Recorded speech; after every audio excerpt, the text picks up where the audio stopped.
Hello friends, ಎಲ್ಲರಿಗೂ ನಮಸ್ಕಾರಗಳು. ಸೈಗಾಚಿಬ ಸೈಕಿಯನ್ಗೆ ನೀವೆಲ್ಲರಿಗೂ ಸ್ವಾಗತ. ಫ್ರೆಂಡ್ಸ್, ನನಗೆ ಇವತ್ತಿನ ಈ ಒಂದು ವಿಡಿಯೋದಲ್ಲಿ ವೈಕುಂಠ ಏಕಾದಶಿಯ ಅಂಗವಾಗಿ ಮಹಾವಿಷ್ಣುವಿಗೆ ಇಷ್ಟವಾದ ಪ್ರಸಾದ ಹೂವು, ಹಾಗೆಯೇ ನಿಷಿದ್ಧವಾದ ಪ್ರಸಾದ ಹೂವು, ಹಾಗೆಯೇ ಒಂದು ಮಂತ್ರದ ಬಗ್ಗೆ ಮಾಹಿತಿಯನ್ನು ಕೊಡ್ತಾ ಇದ್ದೇನೆ. ಹಾಗೆಯೇ ವೈಕುಂಠ ದ್ವಾರದ ಬಗ್ಗೆ ಸಹ ಕೆಲವೊಂದು ನನಗೆ ತಿಳಿದಿರೋ ಮಟ್ಟಿಗೆ ನಾನು ನಿಮಗೆ ಮಾಹಿತಿಯನ್ನು ಕೊಡ್ತಾ ಇದ್ದೀನಿ. ಬರೀ ತಿಳಿದುಕೊಳ್ಳೋಣಂತೆ. ಮೊದಲಿಗೆ ವೈಕುಂಠದ ಬಾಗಿಲ ಬಗ್ಗೆ ತಿಳಿದುಕೊಳ್ಳೋಣಂತೆ. ಪ್ರತಿಯೊಂದು ದೇವಸ್ಥಾನದಲ್ಲೂ ಸಹ ಈ ವೈಕುಂಠ ಏಕಾದಶಿದಂದು ತುಂಬ ಒಂದು ವಿಶೇಷವಾಗಿ ಆಚರಣೆಗಳನ್ನು ಅವರು ಮಾಡಿರ್ತಾರೆ. ಅಂದರೆ ವೈಕುಂಠ ದ್ವಾರದ ಮೂಲಕ ವೆಂಕಟೇಶ್ವರ ಸ್ವಾಮಿಯ ಒಂದು ದರ್ಶನವನ್ನು ಪಡೀತಾರೆ.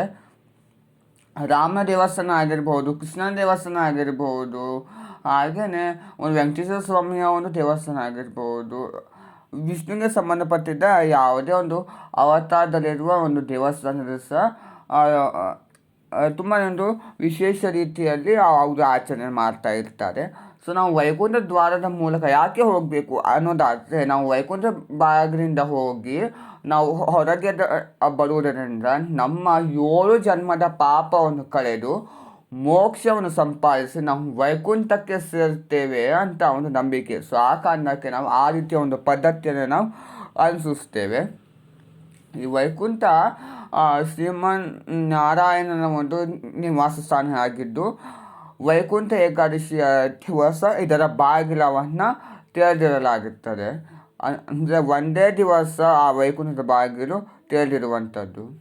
ಸೊ ಆ ಕಾರಣಕ್ಕೆ ಉತ್ತರದ ಬಾಗಿಲಿನ ಮೂಲಕ ನಾವು ವೆಂಕಟೇಶ್ವರ ಸ್ವಾಮಿಯ ದರ್ಶನ ಮಾಡಬೇಕು. ಹಾಗೆಯೇ ತಿರುಪತಿಯಲ್ಲಿ ಕೂಡ ಈ ಒಂದು ವೈಕುಂಠ ಏಕಾದಶಿದಿಂದ ಒಂದು ವಾರದವರೆಗೆ ಅವರು ವೈಕುಂಠ ದ್ವಾರಂ ದರ್ಶನಂ ಅಂತ ಮಾಡಿರ್ತಾರೆ.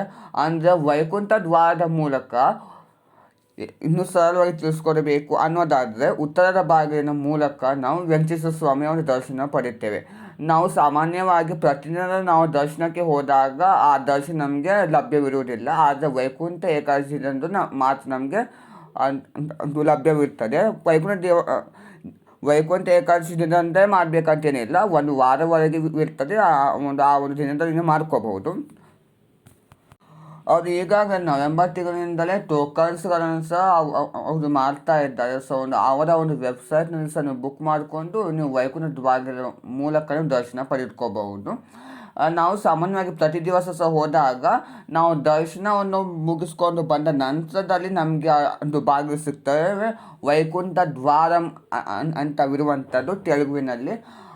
ಅದೇ ದ್ವಾರದ ಮೂಲಕನೇ ನಾವು ವೆಂಕಟೇಶ್ವರ ಸ್ವಾಮಿಯ ದರ್ಶನ ಪಡಿತೇವೆ ಈ ಒಂದು ಸಂದರ್ಭದಲ್ಲಿ.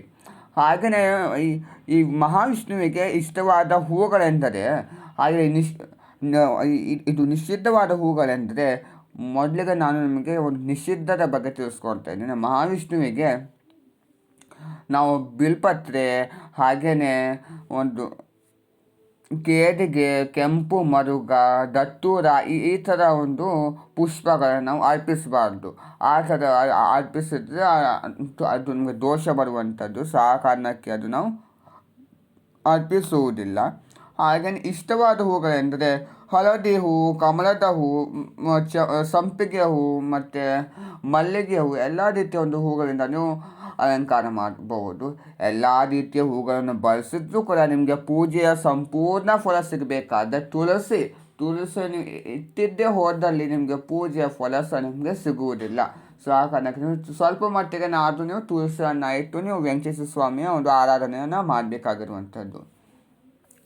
ಪ್ರಸಾದದ ಬಗ್ಗೆ ತಿಳಿಸ್ಕೊಡ್ಬೇಕು ಅನ್ನೋದಾದರೆ, ಮಹಾವಿಷ್ಣುವಿಗೆ ಇಷ್ಟವಾದ ಪ್ರಸಾದ ಅಂದರೆ ಅದು ವಿಶೇಷವಾಗಿ ಈ ಒಂದು ಏಕಾದಶಿಯ ಸಮಯದಲ್ಲಿ ನಾವು ಹಣ್ಣುಗಳನ್ನು ಇಟ್ಟು ಅರಿಶಿನ ಪೂಜೆ ಮಾಡ್ತೇವೆ. ಹಾಗೆಯೇ ಸಾಬುದಾನ ಪಾಯಸ ಸಹ ಮಾಡ್ತೇವೆ. ನಾವು ತಿರುಪತಿಗೆ ಹೋಗಿದ್ರೆ ಅಲ್ಲಿ ಈ ವೈಕುಂಠ ಏಕಾದಶಿ ಸಮಯದಲ್ಲಿ ಸಾಬುದಾನ ಪಾಯಸವನ್ನೇ ಅಥವಾ ಕಿಚಡಿಯನ್ನೇ ಕೊಡುವಂಥದ್ದು. ಸೊ ಅದೇ ರೀತಿಯೇ ನಾವು ಒಂದು ಸಾಬುದಾನ ಪಾಯಸ ಆಗಿರ್ಬೋದು, ಹಣ್ಣು, ಹಾಲು, ಇಷ್ಟರ ಮಟ್ಟಿಗೆ ಇಟ್ಟು ನಾವು ಪೂಜೆ ಮಾಡ್ಕೋಬಹುದು.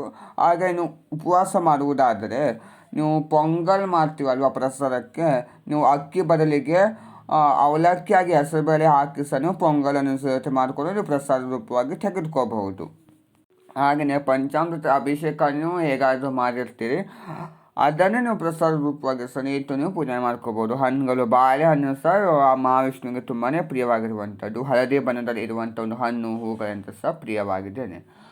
ನೋಡೋದು ಫ್ರೆಂಡ್ಸ್, ಇವತ್ತಿನ ಈ ಒಂದು ವಿಡಿಯೋದಲ್ಲಿ ನಾನು ನಿಮಗೆ ವೈಕುಂಠ ಏಕಾದಶಿಯ ಒಂದು ವಿಶೇಷವಾಗಿ ವೈಕುಂಠ ದ್ವಾರದ ಮಹತ್ವ, ಹಾಗೆಯೇ ಮಹಾವಿಷ್ಣುವಿಗೆ ಪ್ರಿಯವಾದ ಹೂವು, ಹಾಗೆಯೇ ಪ್ರಸಾದದ ಬಗ್ಗೆ ತಿಳಿಸ್ಕೊಟ್ಟಿದ್ದೇನೆ. ಎಲ್ಲರಿಗೂ ಇಷ್ಟವಾಗಿ ನಾನು ಭಾವಿಸಿದ್ದೀನಿ. ಇಷ್ಟವಾದ ಲೈಕ್ ಮಾಡಿ, ಶೇರ್ ಮಾಡಿ, ಕಮೆಂಟ್ ಮಾಡಿ, ಹಾಗೆಯೇ ಸಬ್ಸ್ಕ್ರೈಬ್ ಮಾಡ್ಕೊಳ್ಳಿ. ಮುಂದಿನ ವಿಡಿಯೋದಲ್ಲಿ ನಾನು ನಿಮಗೆ ದೀಪಾರಾಧನೆ ಹಾಗೆ ಸಂಪೂರ್ಣ ಪೂಜಾ ವಿಧಾನ ತಿಳಿಸ್ಕೊಡ್ತಾ ಹೋಗ್ತೀನಿ. Thank you.